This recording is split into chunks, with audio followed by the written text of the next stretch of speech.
మగ్దలేనే మరి మగ్దలేనే ఎక్కడగా ఇవేం చేస్తుందంటే సమాధి లోపలికి చూస్తా ఉంది. సమాధి లోపలికి తొంగి చూస్తా ఉంది. యేసు ప్రభు లేడు, ఏడుస్తా ఉంది, బాగా దుఃఖపడతా ఉంది. ఈ దుఃఖం ఎక్కువైపోతుంది. మరలా ఒకసారి తప్పు చూసేసరికి సమాధిలో ఆయన పెట్టబడినటువంటి ప్రదేశంలో మళ్ళీ దారి లేకుండా కూర్చోమన్నామా, ఇలా కూర్చోను, ఇలా కూర్చోమను, మరొక దూత ఆయన పాదాలు ఒళ్ళు కూర్చోబెట్టుగా పడుకోబెట్టుకో. ఆ ఏడుస్తున్నటువంటి మరియను చూసి అమ్మా యాదవకు ఆయన లేచినాడు. హల్లెలూయా. క్రీస్తు నేడు లేచెను, ఆయన లేడు, ఆయన లేచి అన్నాడు. ఆయన ఆయన పునరుత్థానుడు అయినాడు, ఆయన లేచినాడు. నీకంటే ముందు ఆయన గలిలయకు వెళ్తున్నాడు. నువ్వు కూడా వెళ్ళి గలిలయలో శిష్యులకు ఈ సాక్ష్యం చెప్పమంటే ఆమె పరిగెత్తుకుంటూ పరిగెత్తుకుంటూ పరిగెత్తుకుంటూ పరిగెత్తుకుంటూ వెళ్ళి శిష్యులకు సువార్త చెప్పింది. ఏ వార్త చెప్పింది? ఏ శుభవార్త? ఆయన లేచినాడు. ఆయన చెప్పినట్టుగానే లేచినాడు. దీన్ని ఏమన్నారంటే, ఈ మాట ఏమన్నారంటే అపోస్తులకే అపోస్తులరాలుగా పంపబడిన మగ్దలేని మరియా అని చెప్పాడు ఒక భక్తుడు. ఏమన్నారంట? అపోస్తులకే అపోస్తులరాలుగా పంపబడిన మరియా. అపోస్తులు అంటే యేసు చేత పంపబడిన వారని అర్థం. అపోస్తులు అంటే ఎవరు? ఇప్పుడు చాలా మంది కనపడుతున్నారు అపోస్తులు. మరి ఎవరితో పంపించబడ్డారు? అపోస్తులు ఎవరంటే 12 మంది అపోస్తులు, శిష్యులే అపోస్తులు. యేసు చేత పంపబడిన వారే అపోస్తులు. మరి ఎవరు అపోస్తులు కాదు. అర్థం మారిపోతుంది. ఈ రోజులో చాలా మంది ప్రవక్తలు. మన ఎవరో ప్రవక్త వచ్చారంటే ఎక్కడికి వచ్చిన ప్రవక్త కొత్తగా వెళ్తాడు ఇస్సాకు ప్రవక్త. ఏం చెప్పాడు? యేసు ప్రభు ఎప్పుడు వస్తాడో చెప్పాలి. అది జరిగి జబ్బు ఉంది, నీకు గడ్డ ఉంది, నీకు సెక్రెట్ ఉంది. సో అపోస్తులు ప్రవక్తలను సెక్రెట్లు వెగ్గుగట్లు ఈగ చెప్పేది సోది కాదు. ఏం చెప్పాలి? దేవుడి గురించి చెప్పాలి.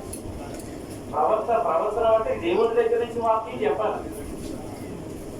అపోస్తులకే అపోస్తులరాలుగా పంపబడిన మగ్దలేనే మరియా ఏం చెప్పిందో తెలుసా? ఆయన లేచాడు.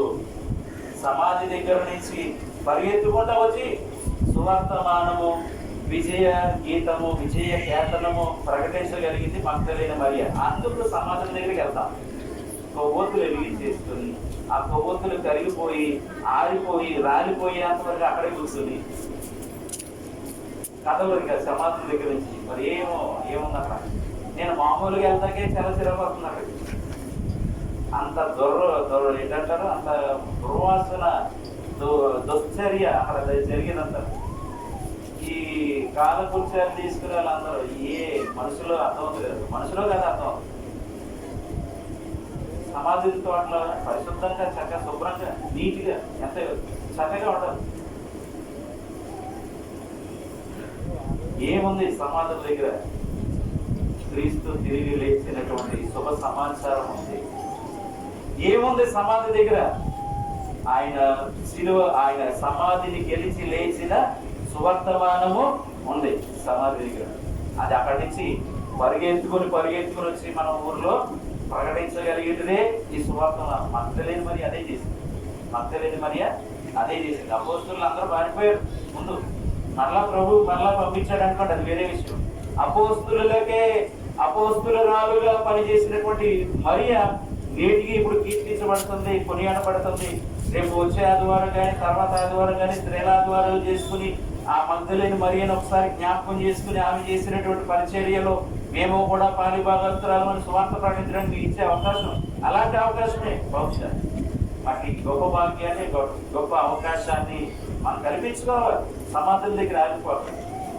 సమాధుల దగ్గర మృతులను పాతి పెట్టుకుంటారు. మీరు సువార్త ప్రకటించినప్పుడు ఏమన్నాడు?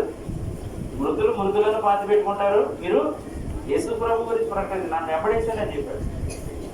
సమాధుల దగ్గరికి వెళ్ళారని నేను ఏమంటలేదు సుమా, మళ్ళీ వేరేగా అనుకోకండి. వెళ్ళాలి, అక్కడి నుంచి ప్రకటించుకుంటూ రావాలి. వెళ్ళాలి, ప్రకటించుకుంటూ రావాలి. మగ్దలేనే మరియల సువార్త ప్రకటించే స్త్రీలుగా, పేతురుల లేదా అపోస్తలుల సువార్తను ప్రకటించే సంఘ విశ్వాసులుగా మనం ఉందాం. అట్టి కృప పరిశుద్ధాత్మ దేవుడు మనందరికీ దయచేయను గాక. నా సమయం అయిపోయింది, ఏమనుకోకండి. మరి ఈ సమయము మత్స్యర్ గారికి అప్పగించుకునే సమయంలో చిన్న కార్యక్రమం.